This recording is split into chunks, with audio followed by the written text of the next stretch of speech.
Good morning, students. Today we are going to learn day number 24-25 activity banks. Transaction of banks याला आपण बँकेचे व्यवहार असे म्हणतो.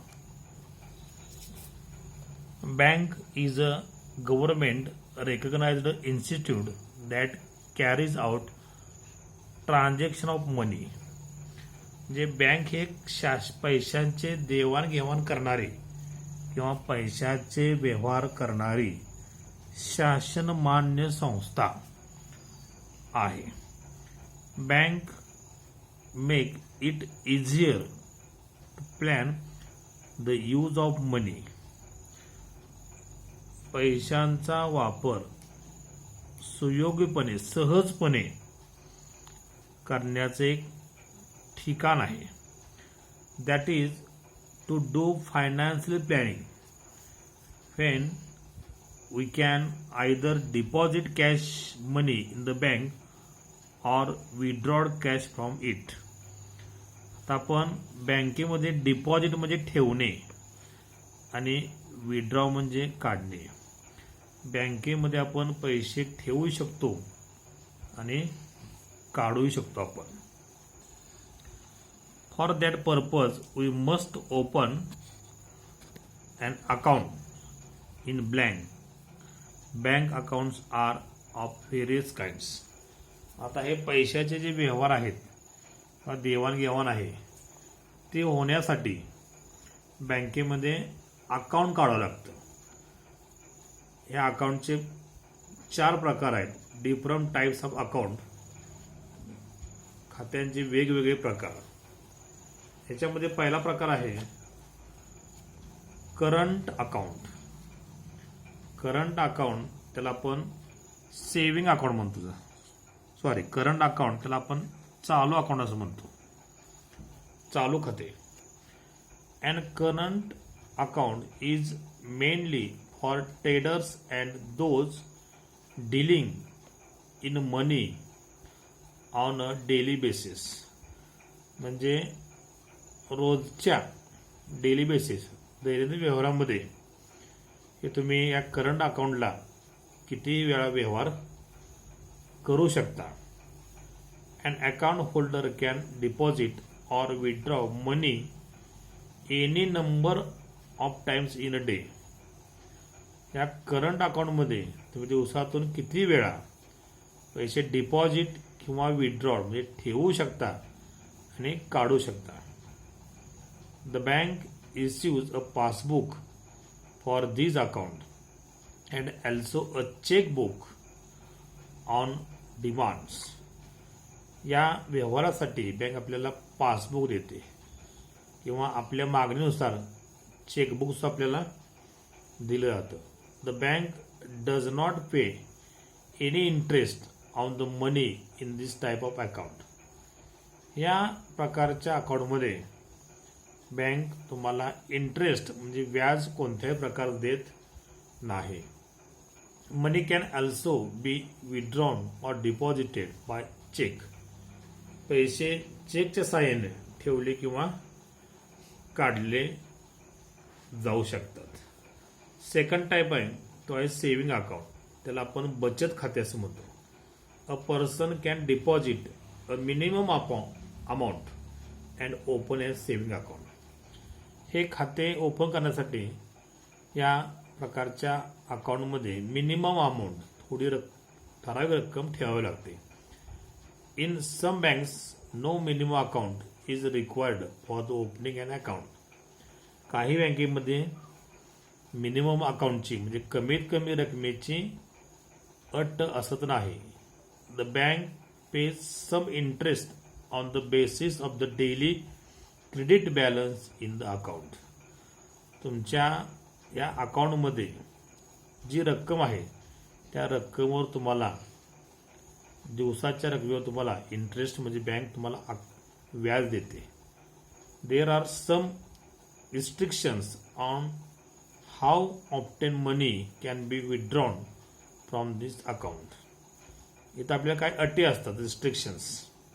पैसे काढण्यासाठी अटी असतात. त्या अटीच्या नियमांचे पालन करून आपण त्या बँकेतून पैसे काढू शकतो. For this account to the bank issues a passbook and on demand a chequebook. ह्या अकाउंटमध्ये सुद्धा आपल्याला बँक पासबुक देते किंवा आपल्या मागणीनुसार चेकबुक सुद्धा देते. Then third type is recurring deposit account. त्याला आपण आवर्ती, रिकरिंग म्हणजे पुन्हा पुन्हा. The account holder can be decide the amount to be deposited every month in the account. Account holder can decide an amount to be deposited म्हणजे प्रत्येक महिन्यामध्ये ठराविक रक्कम ही त्याच्यामध्ये ठेवली जाते. अशा प्रकारच्या अकाउंटमध्ये the bank gives an interest on the deposit which is more than that paid for the saving. याच्यामध्ये आपल्याला मिळणारा जो व्याजदर आहे तो सेव्हिंग अकाउंटपेक्षा जास्त असतो.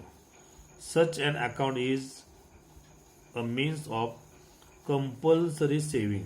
याच्यामध्ये कंपल्सरी म्हणजे सक्तीने कंपल्सरी सेव्हिंग केलं जातं. त्याच्यामध्ये often it is convenient to have a joint account for say husband and wife or guardians and wards etcetera. इथं तुम्ही दोघांचं जॉईंट अकाउंट सुद्धा आपण काढू शकतो.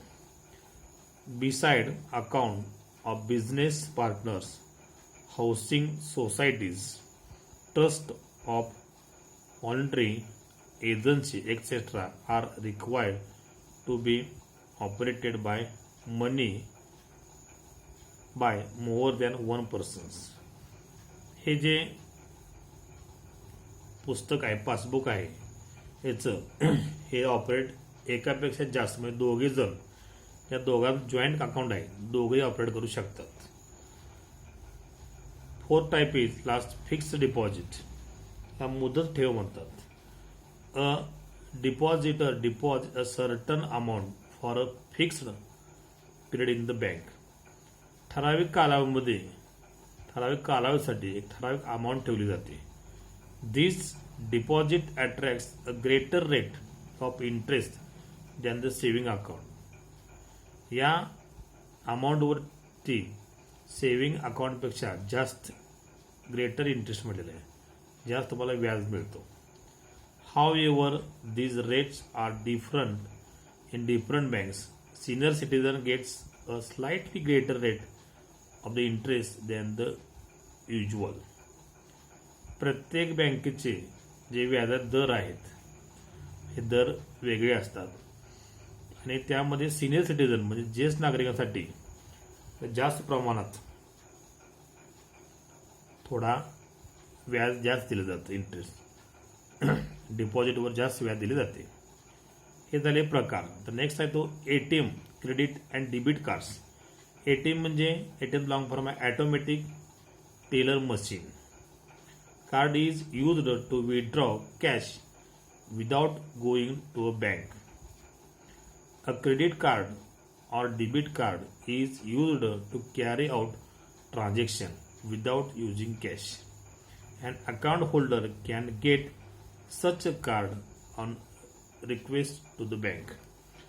ATM म्हणजे आपल्याला बँकेत प्रत्यक्ष न जाता या कार्ड साइन आपल्याला व्यवहार करता येतो. तर ATM जो आकार आहे, ATMचा जो अशा प्रकारे ATM असतं. याच्यामध्ये ATM अशा प्रकारे असतं की वर बँकेचं नाव असतं इथं असतं, त्यानंतर याच्यावरच्या पर्सनचं नाव असतं इथं, त्यानंतर तुम्हाला इथलं येतं ATM कार्ड असेल ATM कार्ड, त्यानंतर मास्टर कार्ड असेल तर मास्टर कार्ड, रुपे कार्ड असेल तर रुपे कार्ड असतं. अशा प्रकारे ATM कार्ड असतं. याच्यावर इथं व्हॅलिडिटी असते. या व्हॅलिडिटीनंतर ATMचं कार्ड उपयोग संपतो. म्हणजे आपल्याला बँकेत न जाता प्रत्यक्ष सर्व transaction without using any paper आपल्याला हे कॅश करता येतात.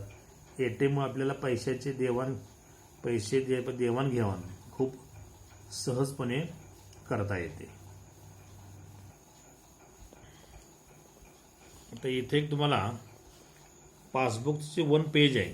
पासबुक एक पान दाखवलेलं आहे. हे बघा, हा कॉलम आहे, लाईन नंबर. ह्या पासबुकवरती डेट असते पहिली. तपशील म्हणजे तुम्ही पैसे कसे काढले, कॅश म्हणजे रोख काढले, तर चेकच्या साह्याने काढले, स्वतः काढले, आणि इथं इंटरेस्ट असेल, जमा झालेली रक्कम असेल तर इथं इंटरेस्ट, इथं पैसे ठेवलेले, काढलेले आणि व्याज सगळ्यांचा तपशील इथं येतो. इथं चेकचा वापर केला असेल तर चेक नंबर असतो इथं. तर इथं काढलेली रक्कम इथं असते. हां, इथं फक्त डिपॉझिट केलेली रक्कम, जमा झालेली रक्कम असते इथं. इथं फक्त काढलेली रक्कम, त्याला विथड्रॉन असं म्हणतात. पुढं रक्कम ठेवली की जमा केलेली रक्कम ठेवली असेल किंवा जमा केलेली रक्कम येते. इथं ते कशाच्या साह्याने ठेवलेले आहे त्याचा तपशील इथं असतो. आणि ही रक्कम काढली असेल किंवा ठेवली असेल त्याची बेरीज किंवा वजाबाकी करून हा शेवटचा कॉलम असतो, शिल्लक अकाउंटवरती किती असते. आता याच्यावर खाली क्वेश्चन आहेत बघा.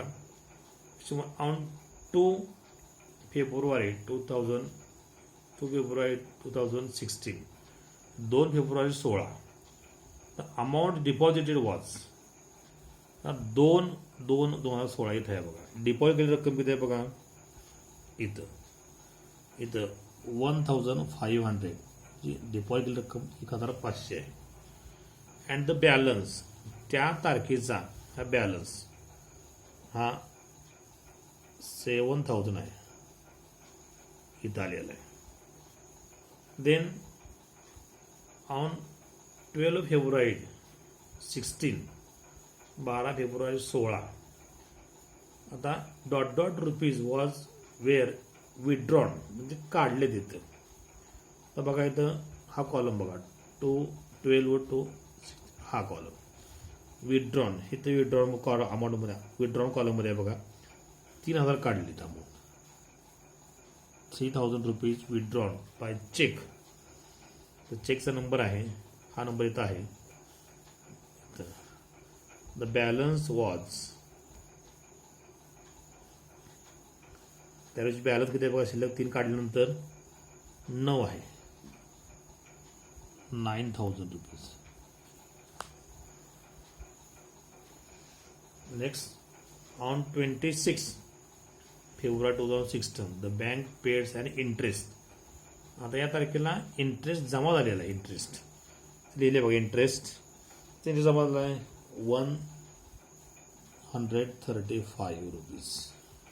अशा प्रकारे तुम्हाला त्या पासबुकमधील एंट्रीवरून तुम्हाला अशा पद्धतीनं माहिती भरता येते. A passbook is issued for saving account and recurring deposit accounts. Amount deposited, withdrawn and the balance are recorded in it with their dates. या 2 प्रकारच्या सेविंग अकाउंट आणि रिकरिंग डिपॉझिट अकाउंटवर तुम्हाला पासबुक दिलं जातं आणि डेट वाईज सर्व तपशील या पासबुकमध्ये तुम्हाला दिलेला असतो. Take one example. If Rihana deposited rupees 1500 in the school fund at 9 PCPA for 2 years, what is the total amount she will get? रिहानानं शाळेच्या फंडामध्ये 1500 रुपये ठेवलेत. डिपॉझिट करणे म्हणजे ठेवलेत. त्या दर आहे 9 PCPA, 9 दर साल दर शेकडा, फॉर 2 years, 2 वर्षात ठेवलेले आहे. What is the total amount she will get, तिला एकूण किती रक्कम मिळेल. First write the given information. First write the P means principal, then write rate, period, and then find the interest or amount. तर P म्हणजे principal, principal म्हणजे deposit,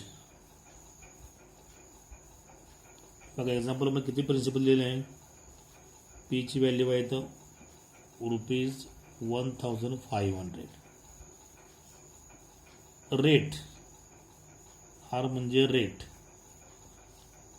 हा 9 आहे, 9 PCPA. एन मीन्स पिरियड, और इथं टाइम्स म्हणतात, पिरियडच्या times लिहितात 2 years. Interest आपल्याला शोधायचा आहे आणि अमाऊंटही शोधायचं आहे. We know the formula, interest I is equal to P into R into N upon 100. Interest बरोबर आपण P गुणिले R गुणिले N चे 100. P आहे 1015, R आहे 9 आणि N ची व्हॅल्यू आहे 2 अपॉन 100. ते 2020 जातील. Interest I is equal to 15 into 9 into 2, 9 गुणिले 2 मी 18 लिहितो, गुणाकार केला आहे. I इज इक्वल टू 15 8 15 आणि 8 15 8 20. कॅरोड नंबर 12 12 आले. 15 एके 15 आणि 12 27. त्याला म्हणजे ना ₹270 इंटरेस्ट मिळाला. तर तुम्हाला अमाऊंट विचारले हा झाला interest. So amount A she will get, 2 वर्षातलं किती रक्कम मिळेल तर अमाऊंट मिळेल. अमाऊंट म्हणजे P प्लस I हा फॉर्म्युला आहे, प्रिन्सिपल प्लस इंटरेस्ट. त्याच्यामध्ये व्हॅल्यू पुटअप करा. प्रिन्सिपल आहे 1500, इंटरेस्ट आला 270. So A is equal to 15 आणि 2 17, ₹1770 त्या रिहानाला 2 वर्षानंतर मिळतील. Means Rihana got ₹1770 after 2 years. अशा पद्धतीनं आपण इथं बँक्स आणि बँकेचे व्यवहार हा जो युनिट आहे, हे जे युनिट आहे, ही जी ॲक्टिव्हिटी आपण पूर्ण अभ्यासलेली आहे, याच्या आधारित स्वाध्याय आहे, तुम्ही सोडवा. सेल्फ तुम्ही असे उदाहरणे तयार करा आणि वहीमध्ये सोडवा. व्हिडिओ आवडला असेल तर लाईक करा, शेअर करा आणि JS Patil maths and science चॅनलला सबस्क्राईब करा. थँक्यू.